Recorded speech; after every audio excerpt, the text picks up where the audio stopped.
Siswi SMA di Tuban meninggal terlindas besi mas ganteng.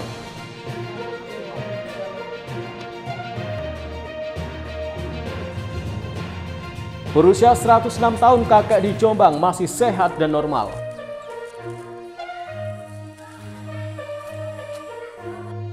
Assalamualaikum warahmatullahi wabarakatuh, pemirsa JTV Bojonegoro. Senang sekali saya Semi Ramadan kembali hadir menjumpai Anda di program Sketsa Bengawan untuk edisi hari ini. Selain dua informasi utama tadi, kami juga masih memiliki informasi penting dan juga berita menarik lainnya dari Bojonegoro dan sekitarnya. Pemirsa, mari kita ikuti Sketsa Bengawan selengkapnya.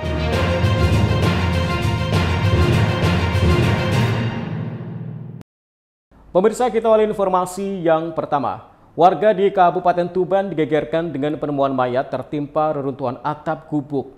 Jenazah korban pertama kali ditemukan warga yang sedang beraktivitas di sawah dan mencium bau busuk. Saat membongkar reruntuhan gubuk, warga mendapati adanya mayat yang membusuk. Dari hasil penyidikan, diduga korban sudah meninggal 3 hari yang lalu.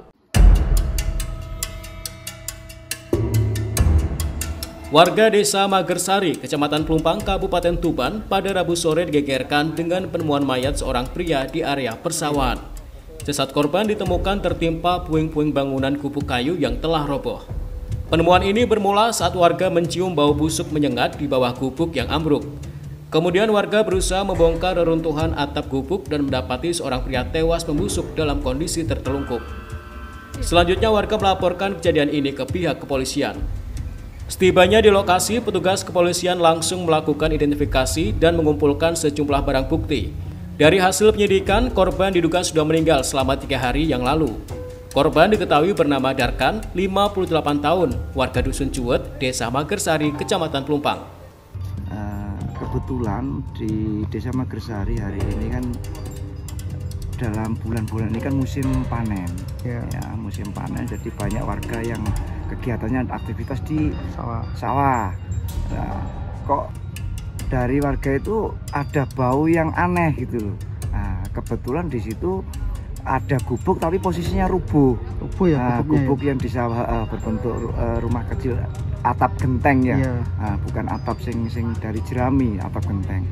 Nah, setelah dibuka bareng-bareng ternyata di situ ada mayat dan diidentifikasi itu gubuk itu milik Pak Daram. Pak Daram itu warga Dusun Juwet RT 4 RW 7. Nah, ternyata benar di situ ada alat-alat, kemungkinan ini kan hari Minggu diperkirakan. Hari Minggu berarti sampai sekarang 3 hari ya. 3 hari. Itu kejadian prosesnya dan posisi mayat terpelungkup, jadi tengkurap.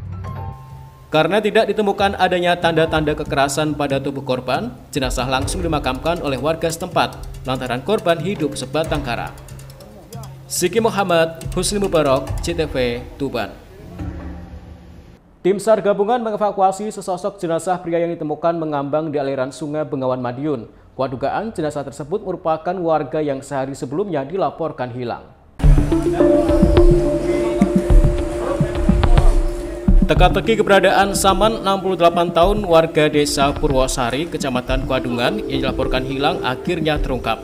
Sebelumnya saat proses pencarian, warga hanya menemukan sepeda motor korban di atas jembatan Kendung.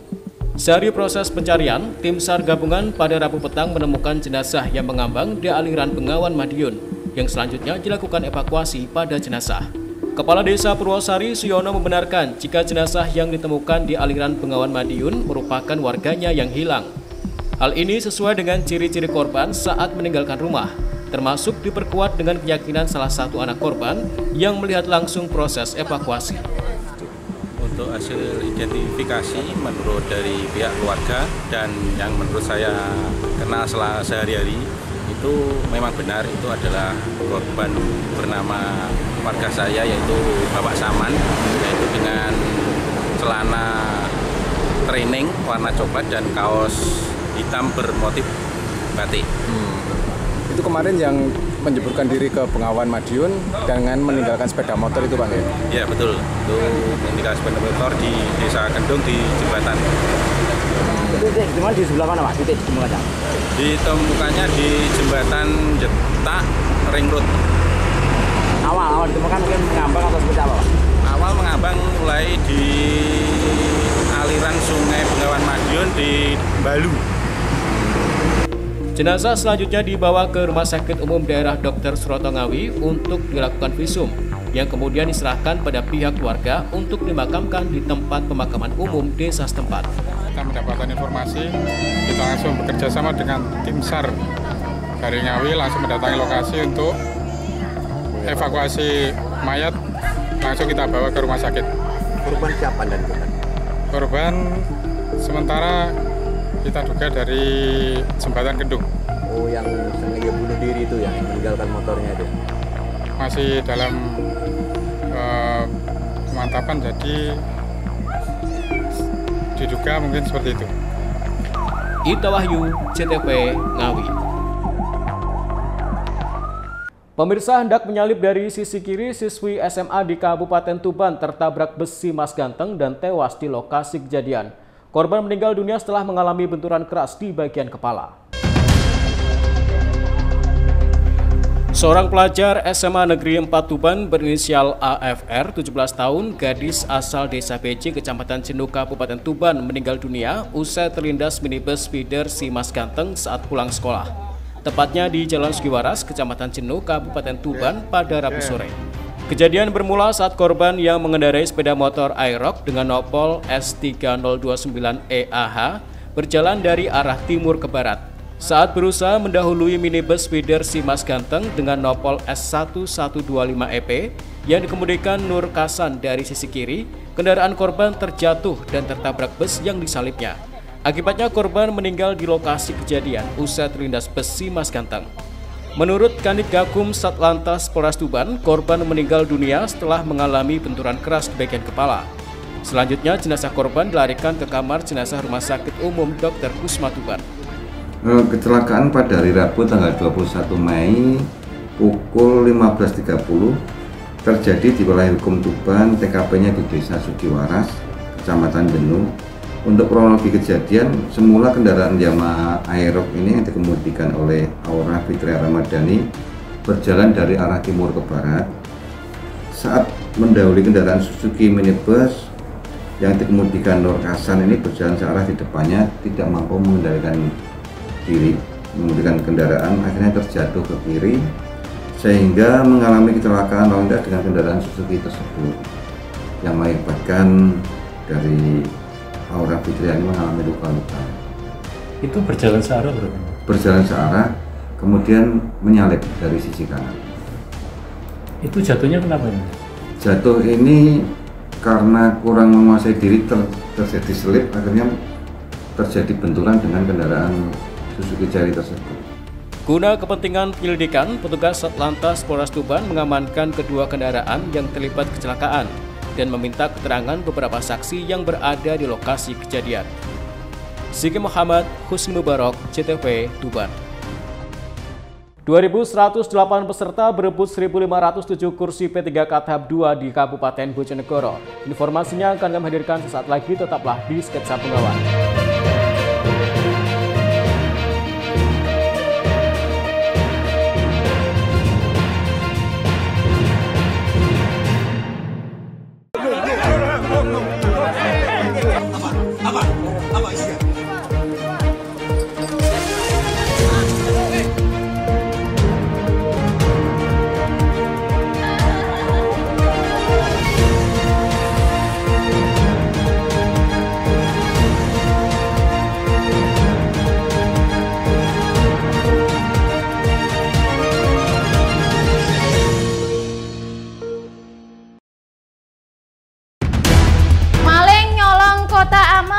Masjid Jonegoro kerekam CCTV.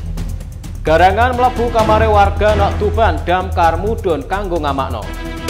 Kayak biasane Bateh, aku ambek konco-konco wis nyiapno kabar teko Jonegoro ambek Tuban lan sak sekitare sing diringkes nganggo basa khas Jonegoro Pantura Tuban. Ngumpul iwak nek Bengawang, tuku sego nok Jembatan Padangan. Acara iki wis tekan separonan, makane ojo pindah channel dhisik yo, ora suwe kok rampungan.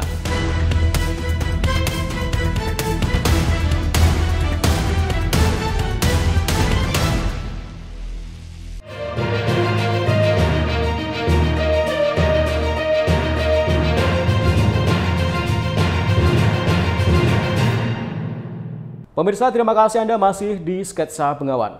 Sebanyak 2.108 peserta berebut kursi P3K tahap 2 di Kabupaten Bojonegoro.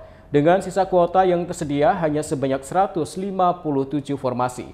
Sampai saat ini, 2.108 peserta yang dinyatakan lolos administrasi telah menyelesaikan tahapan seleksi kompetensi. Pemerintah Kabupaten Bojonegoro membuka sebanyak 1.507 formasi pegawai pemerintah dengan perjanjian kerja atau P3K tahap 2 di lingkup Pemkab Bojonegoro. Dalam tahapan seleksi penerimaan P3K, saat ini sudah ada sebanyak 2.108 peserta yang dinyatakan lolos seleksi administrasi dan telah selesai mengikuti tahapan seleksi kompetensi.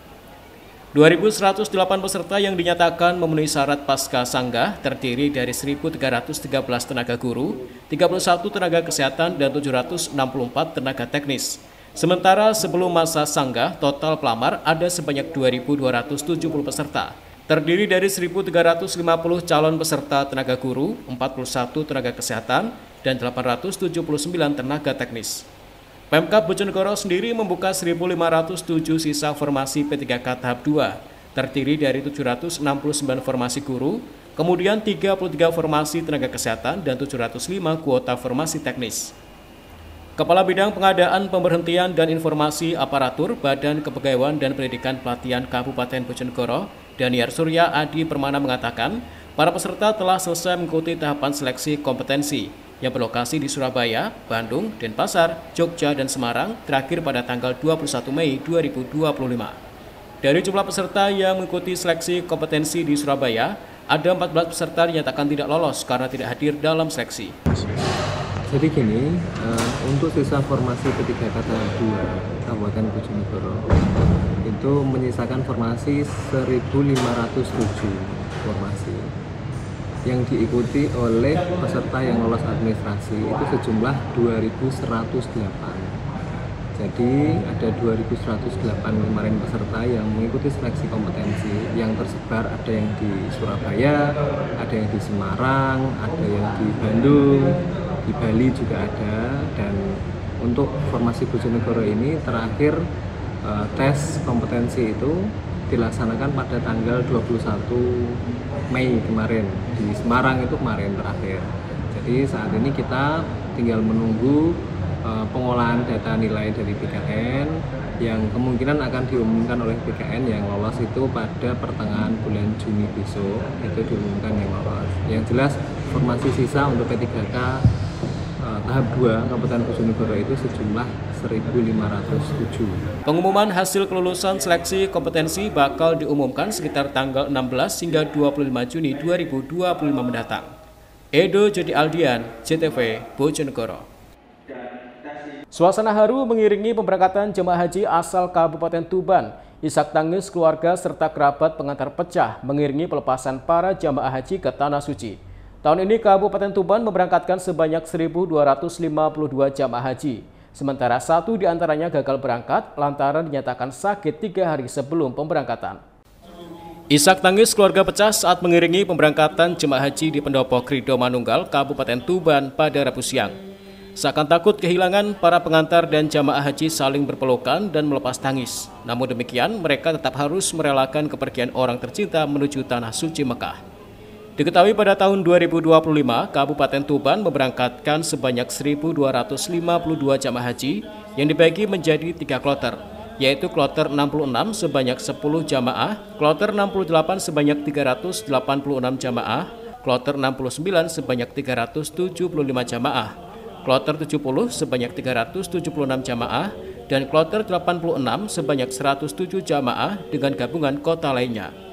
Pemberangkatan sendiri dibagi menjadi 2 tahap. Tahap 1 dilakukan pukul 2 dini hari, yaitu kloter 66 dan 68. Sementara tahap 2, yaitu kloter 69, 70, dan 86 pada pukul 14.00 sore. Pemberangkatan ditandai dengan pengibaran bendera oleh Wakil Bupati Tuban, Joko Sarwono, yang didampingi Kepala Kantor Kementerian Agama Kabupaten Tuban, Umi Kulsum. Terima kasih. Alhamdulillah. Mulai tadi sebelum subuh kita sudah mulai memberangkatkan kloter ke 68 dan kurang lebih sekitar untuk jamaah haji, 384 jamaah haji. Kemudian yang siang menjelang sore ini kita memberangkatkan 2 kloter, 69 dan 70 kloter yang kurang lebih sekitar 752 jamaah haji. Dan nanti menyusul hari Senin kurang lebih sekitar menjelang maghrib nanti kita 100-an. Ini kami yang pertama mengucapkan terima kasih kepada jajaran penyelenggara pemberangkatan jamaah haji Kabupaten Tuban, mulai dari TNI Polri, kemudian dari Satpol PP, kemudian dari Dinas Perhubungan, dan terutama dari Kementerian Agama yang menjadi leading sektor pelaksanaan kegiatan jamaah haji di Kabupaten Tuban ini. Sementara itu, Kepala Kantor Kementerian Agama Kabupaten Tuban, Umi Kulsum, menyampaikan di kloter 69 terdapat 1 jamaah yang gagal berangkat ke Tanah Suci lantaran dinyatakan sakit 3 hari sebelum pemberangkatan. Saat ini ada yang gagal dari konsentrasi dan belum bisa berangkat, ada yang sakit kemarin ya, ada yang sakit itu yang memang sakit secara mendadak ya, dan tidak bisa berangkat itu 1 orang ya, 1 orang. Itu juga nanti saya dikatakannya. Kalau nggak salah kloter 69. Jadi 69 itu 76 menjadi 375. Kan seperti itu. Pemerintah juga berpesan agar para jamaah haji selalu menjaga kesehatan dan memperbanyak minum air agar bisa menjalani ibadah haji dengan lancar dan pulang dalam kondisi sehat. Ziki Muhammad, Husni Mubarak, CTV, Tuban. Memiliki usia panjang tentu menjadi anugerah bagi sebagian orang, termasuk seorang lansia berusia 106 tahun yang hidup sehat dan normal di Kabupaten Jombang. Kakek dengan 5 saudara ini kini hidup berdampingan dengan petugas di UPT PSTW bersama puluhan penghuni lansia lainnya. Soal rahasia usia panjangnya, kakek 2 cucu ini mengaku sabar dan jujur dalam menjalani kehidupan. Mbah Kayat, begitu panggilan kakek yang lahir pada 1 Juli 1923 asal Desa Kademangan, Kecamatan Mojo Agung, Kabupaten Jombang. Kakek yang dititipkan oleh perangkat desa sejak 2 tahun silam ini masih melakukan aktivitas normalnya, mulai membersihkan kamar hingga menata tempat tidurnya. Mbah Kayat menjadi binaan unit pelayanan terpadu pelayanan sosial Tresnawerda yang ada di Jalan Gusdur, Jombang. Selesai membersihkan kamar, kakek ini langsung bergabung dengan rekannya untuk berjemur di bawah terik matahari. Bercanda sambil menunggu kegiatan pembinaan yang disiapkan petugas. Usai berjemur, dirinya langsung bergabung mengikuti kegiatan pembinaan membuat kerajinan tangan. Meskipun tercatat sebagai penghuni berusia paling tua, Mbah Kayat tampak aktif mengikuti seluruh kegiatan. Mbah Kayat mengaku menikmati dengan senang hati seluruh kegiatan yang ada di tempatnya selama ini. Dengan modal sabar dan jujur menjadi rahasia dirinya memiliki umur yang panjang. Dari 5 saudaranya, hanya dirinya yang masih bertahan sehat hingga usia 106 tahun. Kerasan, seneng tak di sini? Seneng. Senengnya karena apa? Karena konco kata.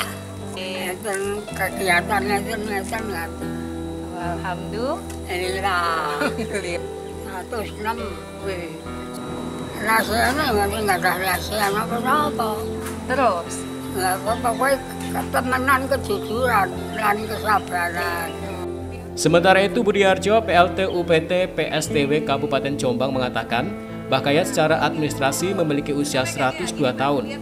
Namun dari pengakuan dan silsilah keluarga, dirinya tercatat berusia 106 tahun. Tidak ada pelayanan khusus karena secara fisik Mbah Kayat normal dan tidak ada keluhan.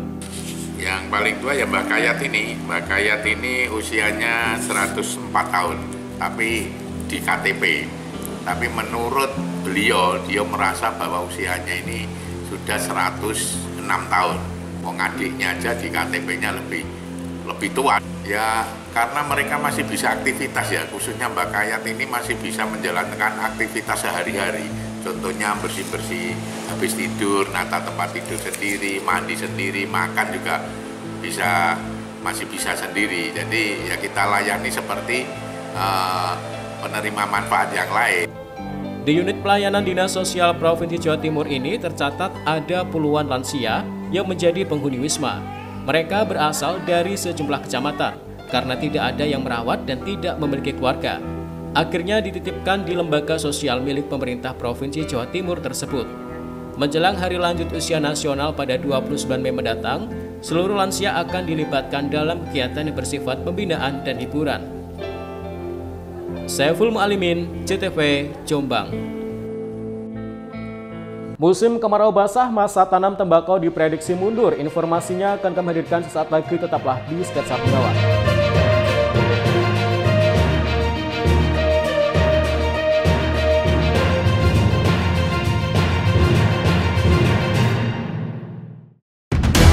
Maling nyolong kota amal nok Masjid Jonegoro kerekam CCTV. Garangan mlebu kamare warga nok Tuban damkar mudhun kanggo ngamakno. Kayak biasane Bateh, aku ambek konco-konco wis nyiapno kabar teko Jonegoro ambek Tuban lan sak sekitare sing diringkes nganggo basa khas Jonegoro Pantura Tuban. Ngumpul iwak nek Bengawang, tuku sego nok Jembatan Padangan. Acara iki wis tekan separonan, makane aja pindah channel dhisik yo, ora suwe kok rampungan.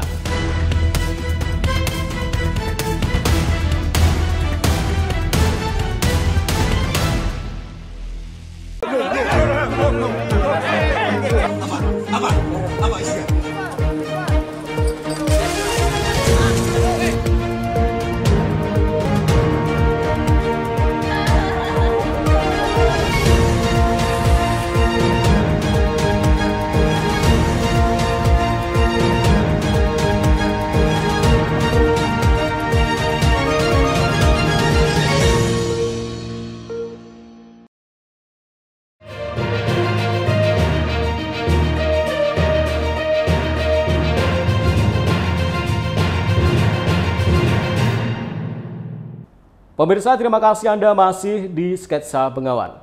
Viral seorang warga desa Napis, Kecamatan Tambak Rejo, Kabupaten Bojonegoro dalam kondisi sakit terpaksa ditandu sejauh 2 km oleh sejumlah warga untuk berobat.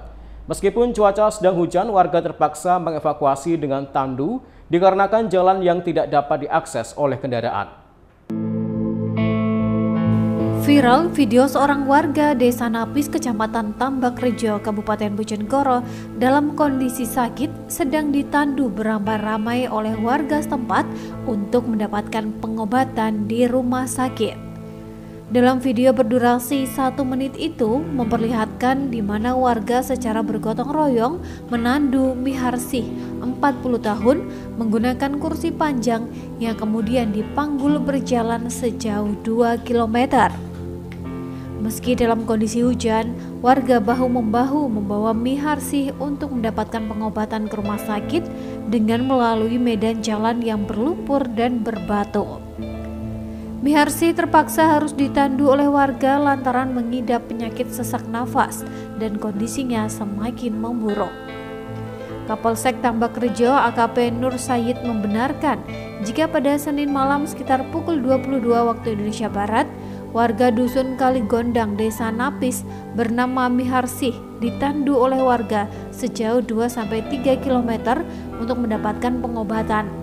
Menurutnya, Miharsih terpaksa ditandu oleh warga karena kondisi saat itu hujan dan jalan setempat tidak dapat dilalui kendaraan roda 2 maupun roda 4. Nur Sayyid menambahkan, kejadian warga sakit yang ditandu untuk mendapatkan pengobatan sudah pernah terjadi 2 kali ini. Betul, dapat saya laporkan pada hari Senin tanggal 19 Mei 2025 pukul 22.00 WIB, warga Desa Napis, Dusun Kalidandang, RT 28 RW 05, Kecamatan Tambak Rejo, Kabupaten Bojonegoro yang bernama Miharsih, umur 41 tahun, dalam kondisi sakit sesak napas dan ditandu oleh warga setempat yang jaraknya kurang lebih 2-3 km untuk mendapatkan perawatan. Yang bersangkutan terpaksa ditandu oleh warga karena pada saat musim hujan kondisi jalan tidak dapat dilalui oleh roda 2 maupun roda 4. untuk menuju ke lokasi. Edo Jodi Aldian, JTV Bojonegoro. Masa tanam tembakau di Kabupaten Ngawi diprediksi mundur dari rencana awal bulan Juni baru bisa dilakukan akhir bulan. Mundurnya masa tanam tersebut karena musim kemarau basah. Curah hujan di wilayah Kabupaten Ngawi hingga kini masih tinggi. Hal ini berdampak pada masa tanam tembakau yang ikut mundur. Diperkirakan masa tanam baru bisa dilakukan pada akhir bulan Juni. Meski begitu, beberapa petani saat ini telah melakukan tanam awal tembakau, di antaranya di wilayah Kecamatan Ngawi, Karanganyar, Mantingan, Kasreman, Kendal, Ngrambe, dan Jogorogo. Kabid Perkebunan dan Hortikultura Dinas Ketahanan Pangan dan Pertanian atau DKPP Ngawi, Hendro Budi Suryawan menjelaskan pada tahun 2025 ini Pemkab Ngawi menargetkan luas lahan tanam tembakau mencapai 2.000 hektar. Pihaknya optimis target tersebut dapat terrealisasi. Dijelaskannya saat ini beberapa wilayah juga telah melakukan tanam tembakau lebih awal. Namun karena intensitas hujan yang masih tinggi, maka pihaknya meminta agar petani membuat parit agar lahan tembakau tidak tergenang. Berdasar pendataan, hingga bulan Mei ini kurang lebih sudah ada 100 hektar lahan yang sudah ditanami tembakau dengan umur sekitar 2 hingga 3 minggu. Dikhawatirkan jika terus terguyur hujan akan berdampak pada penurunan kualitas tanaman tembakau. Selain itu, biaya pemupukan juga akan bertambah. Kecamatan itu yang sudah melakukan tanam tembakau yaitu ada di Kecamatan Ngawi, Mantingan, kemudian Kecamatan Paron, dan di 4 kecamatan atas. Nah, menyingkapi musim kemarau yang basah ini, diperkirakan awal kemarau kan di bulan Juni sampai Oktober. Sesuai anjuran kami mengarahkan para petani tembakau itu menanam tembakau di bulan Juni sehingga memasuki awal kemarau hingga tanaman tembakau itu aman dari curah hujan yang tinggi. Untuk petani yang sudah terlanjur menanam seperti apa ini, Pak? Ya, kami anjurkan kalau untuk petani yang sudah terlanjur menanam, antisipasinya membuat parit di setiap petaan sawah itu sehingga aliran apabila dia malam atau sore jadi hujan, air langsung mengalir hilang sehingga untuk antisipasi tanaman agar tidak layu. Sejauh ini data sementara ada berapa, Pak, lokasi yang sudah melakukan tanam? Kurang lebih ada 100 hektaran lah yang sudah tanam. Kalau secara kualitas ketika masih terguyur hujan seperti apa kondisi tanaman tembakau? Ya, otomatis kalau tanaman tembakau apabila terkena curah hujan misalnya 3 hari berturut-turut pasti akan layu. Nantinya kalau ini kan baru umur 2 minggu 3 minggu. Nah, kalaupun bisa tumbuh lagi, otomatis akan ada penurunan kualitas ataupun nanti akan tambah biaya kos petani untuk mupuk lagi. Hendra mengakui saat ini banyak petani yang tertarik menanam tembakau karena nilai ekonominya cukup tinggi, yakni mencapai Rp30.000 hingga Rp50.000 per kilogram pada tahun 2024 kemarin. Melalui Asosiasi Petani Tembakau Indonesia atau APTI Ngawi, telah bekerja sama dengan sejumlah produsen atau pabrik rokok, baik lokal maupun regional, bahkan beberapa di wilayah Jawa Tengah. Ito Wahyu, JTV Ngawi. Pemirsa, informasi tadi sekaligus mengakhiri sketsa Bengawan untuk edisi hari ini. Jangan lupa follow akun sosial media kami di bawah ini. Kirimkan kritik dan saran Anda ke alamat email kami jtv.bojonegoro@jtv.co.id. Terima kasih atas kebersamaan Anda. Saya Semi Ramadan bersama kerabat kerja yang bertugas pamit dari hadapan Anda. Wassalamualaikum warahmatullahi wabarakatuh. Salam JTV Bojonegoro.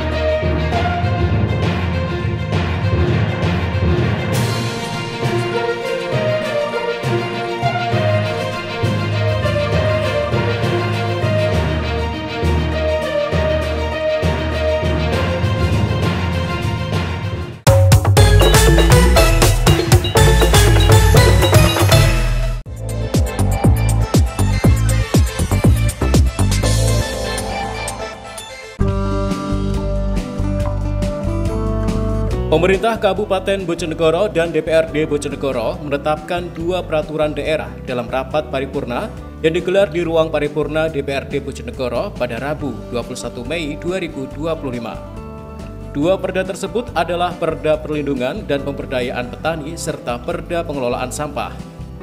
Rapat paripurna sendiri dihadiri Wakil Bupati Bojonegoro Nurul Azizah yang mewakili Bupati Bojonegoro Setiawahono. Selain itu hadir pula PJ Sekda, jajaran Forkopimda, asisten dan staf ahli, kepala OPD, dan camat se-Kabupaten Bojonegoro. Rapat paripurna kali ini diawali dengan agenda penyampaian pendapat akhir fraksi-fraksi DPRD atas Raperda Perlindungan dan Pemberdayaan Petani dan Raperda Perubahan atas Perda Nomor 5 Tahun 2017 tentang pengelolaan sampah. 2025 pada pukul 13.20 WIB. Kami nyatakan dibuka dan terbuka untuk umum. Rapat paripurna kemudian dilanjutkan dengan penetapan Raperda tentang Perlindungan dan Pemberdayaan Petani serta penetapan Raperda tentang Perubahan atas Perda Nomor 5 Tahun 2017 tentang pengelolaan sampah. Wakil Bupati Nurul Azizah dalam sambutannya menuturkan, dengan adanya dua Raperda yang disetujui bersama dapat segera ditindaklanjuti untuk menjadi peraturan daerah guna memberikan kepastian hukum, menjamin hak petani agar mendapat perlindungan. Selain itu, agar petani juga bisa mendapatkan pemberdayaan serta membangun budaya yang baik dan bertanggung jawab dalam pengelolaan sampah. Terkait Raperda tentang pengelolaan sampah, Wakil Bupati mengatakan peran serta masyarakat untuk ikut dalam pengelolaan sampah, terutama dalam rangka mengurangi sampah dari hulu ke hilir. Melalui Raperda Perlindungan dan Pemberdayaan Petani, diharapkan pemerintah daerah melalui perangkat daerah terkait bersama stakeholder lainnya dapat bersinergi melaksanakan program maupun kegiatan pendampingan kepada petani, pemberian bantuan sarana prasarana produksi pertanian, kemudian akses perbankan, pemasaran, pelatihan, dan asuransi pertanian. Dengan Raperda ini diharapkan mampu melahirkan kegiatan-kegiatan yang efektif dalam mempercepat pengentasan kemiskinan, meningkatkan nilai tukar petani, meningkatkan PDRB sektor pertanian, dan diharapkan dapat meningkatkan kesejahteraan petani. Terhadap Raperda tentang pengelolaan sampah juga perlu adanya peran serta masyarakat untuk ikut dalam pengelolaan sampah, terutama dalam rangka mengurangi sampah dari sumber sampah dari hulu ke hilir. Mengingat sampai saat ini masalah sampah menjadi topik permasalahan di masyarakat, sehingga peran aktif pemerintah juga harus didukung dengan peran aktif masyarakat. Kesadaran untuk mengelola sampah yang merupakan tanggung jawab seluruh pihak diharapkan dengan adanya perubahan peraturan daerah ini, penanganan sampah oleh semua pihak dapat terwujud di Kabupaten Bojonegoro. Terhadap Raperda tentang Perlindungan dan Pemberdayaan Petani dan Raperda tentang pengelolaan sampah Kabupaten Bojonegoro, kami mengucapkan terima kasih karena pembahasan telah selesai dan diharapkan perda ini bermanfaat bagi kesejahteraan petani dan kelestarian lingkungan di Kabupaten Bojonegoro. Sementara itu, juru bicara Pansus II, Siti Fatmawati menyampaikan beberapa catatan terkait Raperda Perlindungan dan Pemberdayaan Petani. Menurutnya, definisi pertanian meliputi pertanian, perkebunan, hortikultura, peternakan, dan perikanan. Raperda ini untuk menjamin swasembada pangan dan ketahanan pangan. Koordinasi lintas OPD juga sangat diperlukan untuk melaksanakan pelaksanaan Raperda ini. Catatan kedua yang diungkapkan Siti Fatmawati adalah terkait SDM di sektor pertanian, yaitu petugas penyuluh lapangan atau PPL. Hal ini perlu ada penekanan dalam peran di lapangan, yakni tidak hanya melakukan penyuluhan pertanian, tetapi juga membina serta memberdayakan petani atau poktan dalam hal kreativitas dan inovasi. Fatma menambahkan Raperda ini bertujuan untuk menjamin ketersediaan pupuk, air, sarana, dan prasarana. Harapannya ada tambahan anggaran di sektor pertanian dalam jangka panjang untuk mencapai agroindustri tahun 2045. Pansus II ini juga menyoroti asuransi pertanian yang perlu dimaksimalkan, perlunya pengawasan masyarakat, dan perlunya regenerasi pertanian. Untuk mencapai agroindustri di tahun 2045. Untuk itu, koordinasi secara masif dengan DPRD terkait program dan anggaran menjadi sebuah keharusan. 4. Bahwa asuransi di bidang pertanian supaya semaksimal mungkin bisa dilakukan oleh pemerintah pemerintah kabupaten. Asuransi di sini meliputi AUTP maupun asuransi untuk hewan ternak, supaya ketika gagal panen karena OPT maupun bencana alam atau terjadi pandemi maupun penggempa gendut hewan ternak, maka petani atau peternak tidak menanggung kerugian yang teramat besar. 5. Bahwa dalam hal pengawasan sebagaimana dalam substansi raperda ini adalah penguatan keterlibatan masyarakat dalam pengawasan. Oleh karena itu perlu dirumuskan metode pengawasan oleh masyarakat sebagaimana dimaksud, apakah oleh kelompok tani atau gapotan ataukah masyarakat secara umum. 6. Bahwa regenerasi pertanian belum menjadi fokus kita bersama. Maka sebagaimana termaktub dalam raperda, Dinas Ketahanan Pangan dan Pertanian serta dinas terkait lainnya harus secepatnya merumuskan mengenai regenerasi pertanian.